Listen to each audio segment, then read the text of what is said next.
Good morning student. Today we are going to study about coloring systems for various dosage form. So the various dosage form that are used to provide medication to a patient could be either in the form of a tablet or a capsule or an injection or any other liquid syrup or ointments. All those things could be examples of different dosage forms. Now, how the color or a colorant or dye is used in these dosage forms. First of all, we will discuss tablets, the most common dosage form. Tablets are synthesized by two methods. One is called wet granulation, other one is called dry granulation or direct compression. So,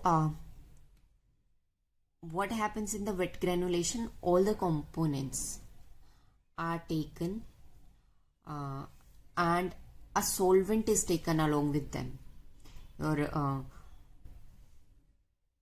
Your medicine which have pharmaceutical effect, that binder, additive, some pH control buffer, some other preservative, whatever component that goes into the tablet are taken along with the solvent and mixing is done. So when you have to provide a color to the tablet that is synthesized by wet granulation, coloring is done during the granulating process only. Along with all the other components, they add the coloring agent also. But in coloring process, in wet granulation, what happens?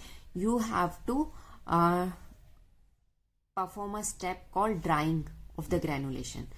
While drying, there could be a migration of color which are soluble in the solvent. So while drying the tablet, that color could migrate and result in patches over the tablet. If for a particular color more than two dyes are used to provide one single particular color, there is a possibility that those two different dyes could have a migration rate different from each other. So while drying, one dye can migrate faster than the other. So it results in uneven coloring and molted appearance. So the drawback of this process could be molted appearance of color or uneven coloring of the tablet due to uneven migrating speed of the different dyes used. Now, in order to overcome this disadvantage, some additives such as starch, clays and talc, these which do not have any pharmaceutical effect on the people, medicinal effect they do not have, but they are used just as additive so that they could absorb the dye better and reduce the problem of migration of the color. But this does not eliminate this problem completely. In order to completely get rid of this problem, the lakes and some other pigments of the dyes are used which are not soluble in the solvent. So if the dye is not soluble in the solvent, it will not be able to migrate. And along with this problem of migration of color, the use of lakes has also improved the light stability of the colorant. So by using lakes and other pigments, it has helped them to improve the stability of colorant towards the light. Now comes the direct compression or dry granulation. in dry granulation, what happens? All the components are mixed or blend with each other in the dried form. This method is economical as compared to wet granulation, as this doesn't require any solvent. So and also it is done in a dried form, so it doesn't require the drying process also. So the steps are reduced, the solvent requirement is reduced, but in dry granulation we cannot just add our colorant while the granulating process is taking place.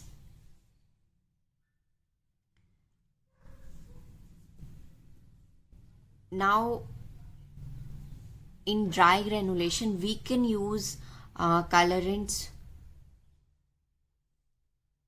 which were earlier soluble in the solvent, because we do not have the step of we do not have the wetting step here, we are not using any solvent, so the migration of color that we were facing earlier will not happen in the drying process, dry granulation process. And once you apply the colorant, you just can't apply the colorant in the dry form, so of course you will have to provide some kind of solvent, and that solvent will dissolve the colorant, and then you spray it over the tablets. But since the tablet is not as wet as it was earlier in the wetting granulation method, the drying process is not that long and it can be easily dried, and there is very little chance of color migration or poor blending of the colorant in the powder form. But here also we could have some chances of getting the spots. Here, since we are spraying the colorant from after the tablet is formed, so the blending is not done, so the color could be giving us spots on the tablet. So in order to overcome this problem, they have developed a process in which they mix the pigment with one of the ingredient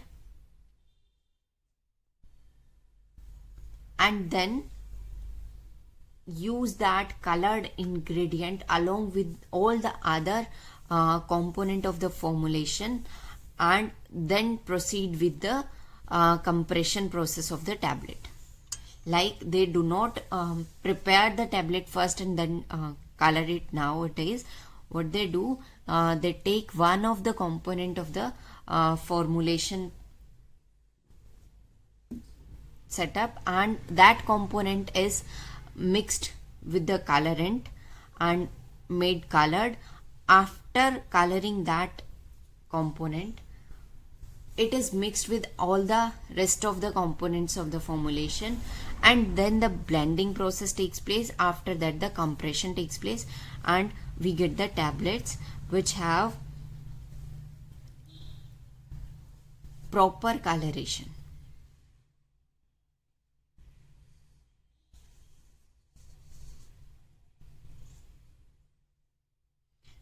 Now if you read the last sentence, it says the ease with which the pigment can be incorporated into the formulation may depend on the components in the mixture. So it's not always the case that wet granulation process will not work for all the tablet formation. Wet granulation is preferred for some tablets, some for other tablets dry compression is preferred. direct compression is preferred. So depending upon which tablet we are forming, which components we are taking, we choose our process. Similarly, depending upon the component only, we choose the coloration process, whether we will first prepare our tablet then do the coloring, or first we will color one of the component and then take it to the formulation process, then compress it. So depending upon what kind of components we have, what kind of colorant we are using, we choose our coloring process. Next is tablet coating. In tablet coating, what happens? Some tablets have a tendency to break while transporting, or they break when some shock is applied. For example, if you drop the drop your medication, it will break. So they are basically fragile. So in that kind of tablets, what they do is they provide a sugar coating. If you have eaten gems have a colorful coating over the inside chocolate part. Like inside it's filled with chocolate part, and above they have a slightly harder coating of sugar, and over that it will have some bright color. So the same goes for sugar coated tablets. Now why the tablets are made sugar coated? It's a additional step. So the reason is to avoid the breakage of tablets while transportation or any other process in which they could break easily. So sometimes it's sugar coated so that the proper weight of the tablets remains intact.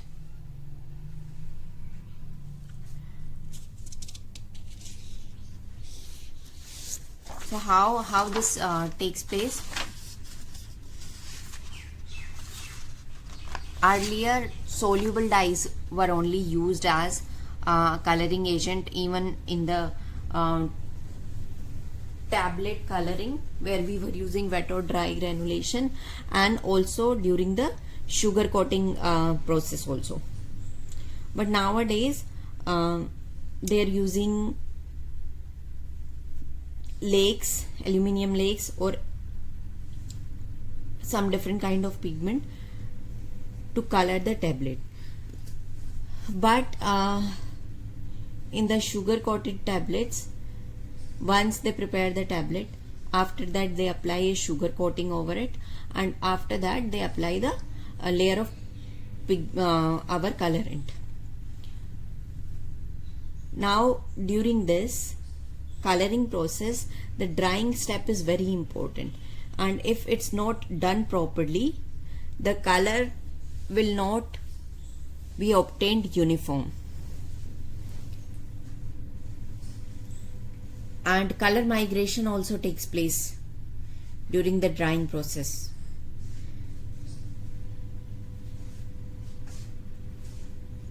And if there are some irregularity in the surface of the tablet, then also the coloration of tablets will be not uniform. So before applying the sugar coating, the surface of the tablet might need smoothing, so that we get a plain surface, and after that the coloring process is done. Also while coloring it,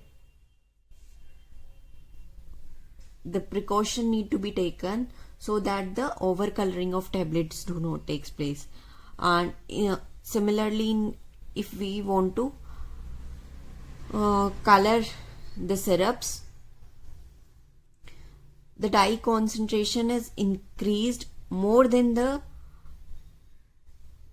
color we want to achieve.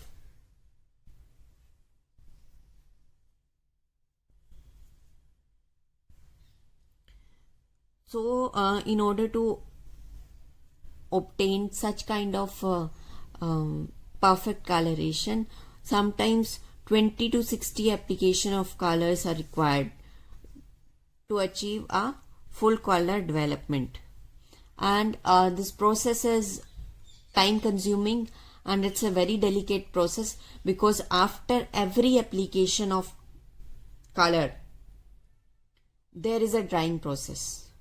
You apply a coating of color, then you dry your tablets, then again you apply the next layer of coloring, then you dry the tablets. So it's a very time consuming and a very delicate process. If you mess up one drying process, your coloration will be ruined. So that way it's slightly more complex process than the normal tablet coloring process. But after the use of aluminium lake and a pacifier in a syrup solution, bright colored and very nicely colored tablets were obtained, and many of the issues that were there in the standard sugar coating techniques were overcome. But in this process, more precautions in the form of air filtration and dust collection systems is required, so that the contamination of the other parts of the plant, the manufacturing plant, can be prevented. And now what happened earlier, the tablet manufacturing companies or plants were preparing their own pigment and then using them for coloration. So it was a lot of work for the manufacturer. Now some separate suppliers or separate manufacturers offer color match. They will provide a dispersed sugar coating concentrations of a particular color, and you can buy from them and use that concentrated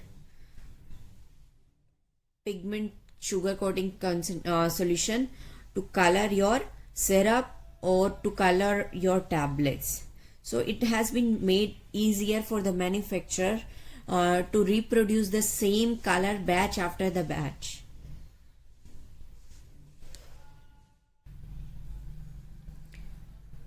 Next is film coating. Film coating is slightly different from the sugar coated tablets. In sugar coated tablets,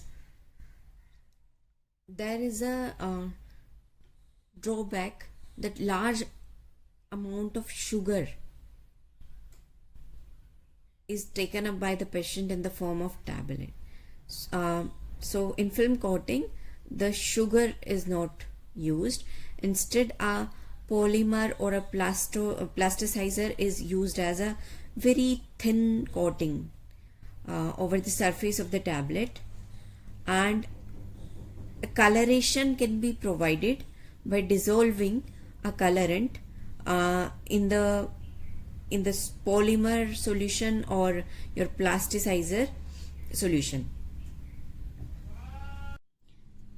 So the polymer and the plasticizer are usually dissolved in a solvent to form a coating solution in which the colorant can be dissolved or dispersed. So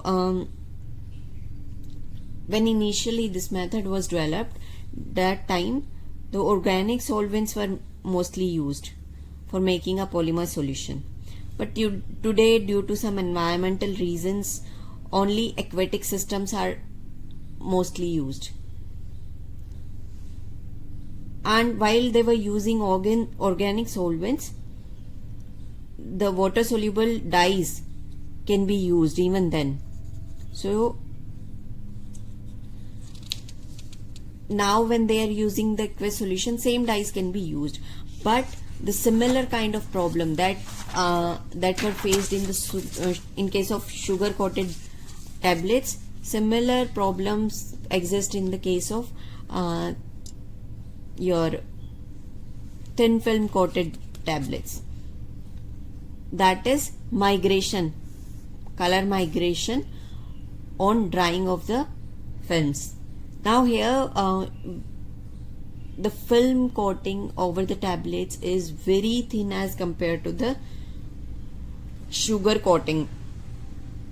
So the very slight change in the thickness of the film can vary the color to a very greater extent. So this drawback was overcome in some cases by using pacified dye system.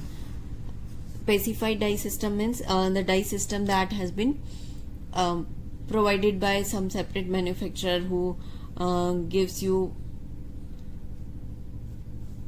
already prepared dye system and you use it for coloring your tablets. But drawback with this is poor light stability than the earlier used pigmented coatings.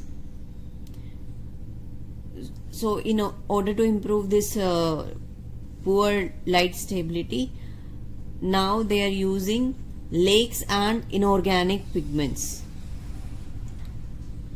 So these provide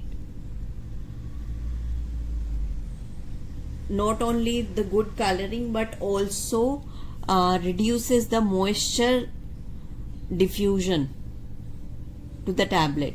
Like due to the coating, the diffusion of moisture is reduced and the stability of the tablets increased. Now these commercially available concentrates are available both in the form of liquid or dry forms. And if dry forms you're taking, then you have to simply dissolve them in a water or disperse in water and then use as a solvent in the coating pan. Moving on to coloration of capsules, there are two types of capsules. One is hard gelatin capsule, other one is soft gelatin capsules. In hard gelatin capsules, we have seen some capsules are transparent, some are translucent, others are completely opaque. So depending upon what our ingredients are inside that shell, we choose the transparent, translucent or opaque kind of capsules. Now if we are coloring the capsules, the primary colors that are used are food, drug and cosmetic colorants or drug and cosmetic colorants, and sometimes some opacifying agents, like something that will completely make them opaque, such as titanium dioxide.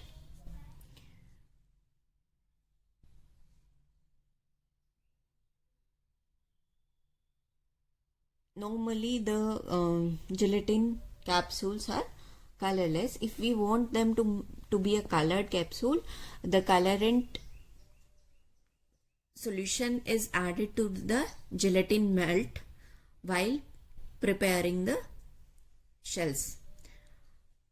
pH need to be maintained because the variation in pH will vary the shade of the color. So it's important to maintain the pH.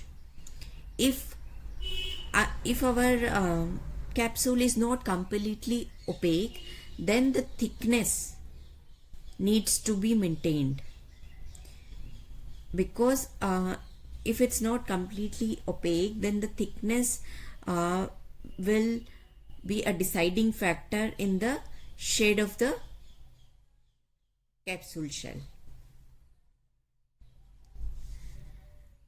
So the two important factors are pH and the thickness.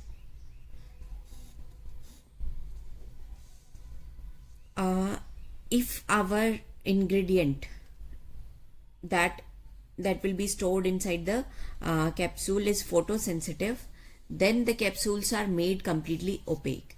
Now in case of opaque capsules, we use the colorant or pigment and a opacifier like titanium dioxide. In this, what we do, we dissolve the colorant in water or a glycerin or any other solvent and add it to the gelatin mixture. Now in case of opaque capsules, the thickness of the wall doesn't decide the shade of the capsule. So it's not of very significance in case of the opaque capsule, but in all the other capsules, the thickness is also a deciding factor for the shade of the color. Now with the advancement of the technology, spin printing technique has come, which allow the manufacturers to color identify capsules. They can print something on the capsule shells with the using with the use of spin printing technology. They can make bands of various lengths and widths to make them identifiable. Also, they can print like some brand name over the capsule. That can also be done nowadays. If we move on to soft gelatin capsules, if you have seen Podeen Hara capsules or vitamin E capsules, so those capsules are soft but they have thicker layer of gelatin and they are completely sealed, unlike your hard gelatin capsules which you can open up into different parts of the shell. So soft gelatin capsules are completely sealed capsules. They could contain a liquid solution inside or a suspension or a semi-solid. So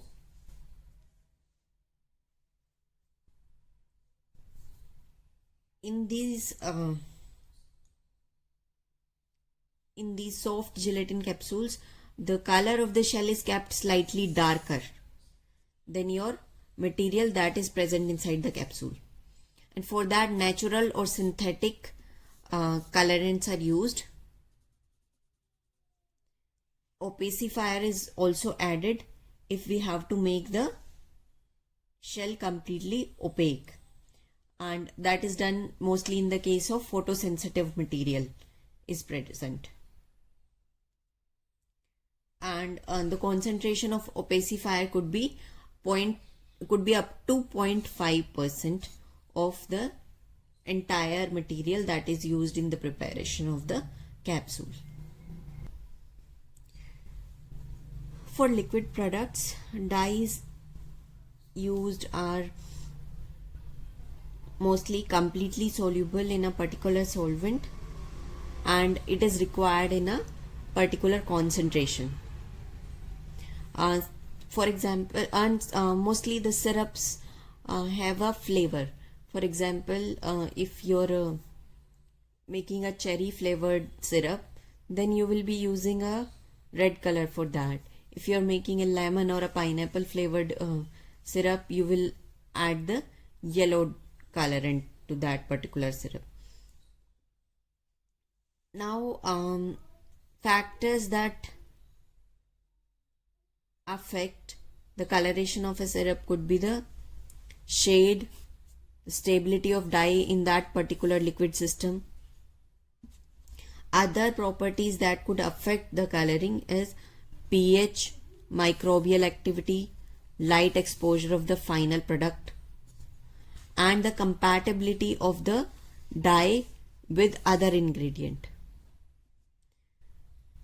So the most important thing is, while preparing the syrup solution, while preparing the colored syrup solution, the minimum amount of dye that would provide the desired coloration is used. If we increase the concentration of the dye, what will happen? The syrup will get diluted. So the amount of drug that will affect, that will provide the desired effect, the volume that should be given to the patient will increase. So that way it will affect the concentration of the syrup solution, it will affect the color also. So in most of the liquid products, if dye is used, the concentration is kept less than 0.001%.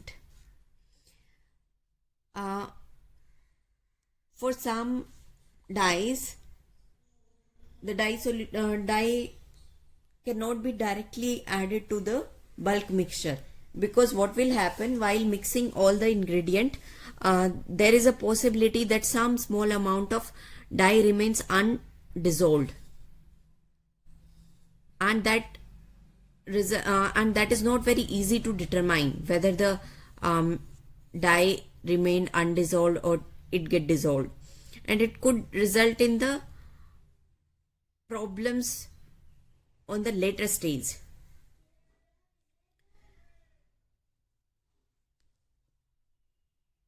So pigments and dye can also be used to color the opaque liquids like suspensions, emulsions, or imprinting inks.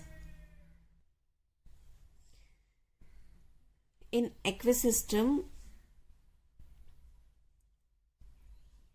the dyes and colorants or organic dyes can be easily used. But if the system is non-aqueous, then due to the solubility restriction, the need of pigment is there. Pigments are used, but they are predispersed in some solvent. They are dissolved before adding them to the final product. They are dissolved in a solvent, then the concentrated dispersed solution is added to the final setup of the product. In case of ointments and shelves, both dyes and pigments are used. Dyes are the colorants which are present in the solid forms, and pigments are the colorants which are available in the liquid form. So both can be used for the ointments and the shelves. Pigments are more preferred over the dyes because they do not migrate to the surface.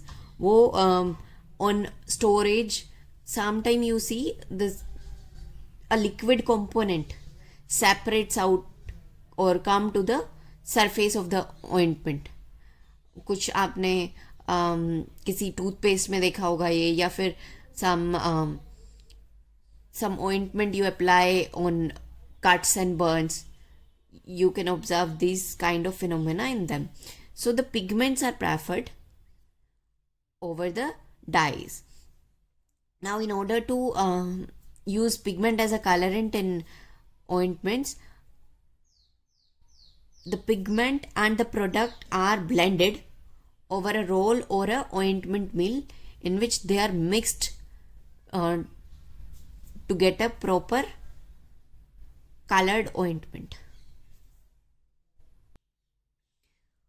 Moving on to toothpastes. You must have seen toothpastes in which you have a layer of two different colors, Colgate, Pride, that kind of toothpastes. And if you have ever used Pepsodent, they have small square crystal kind of particles present in the gel.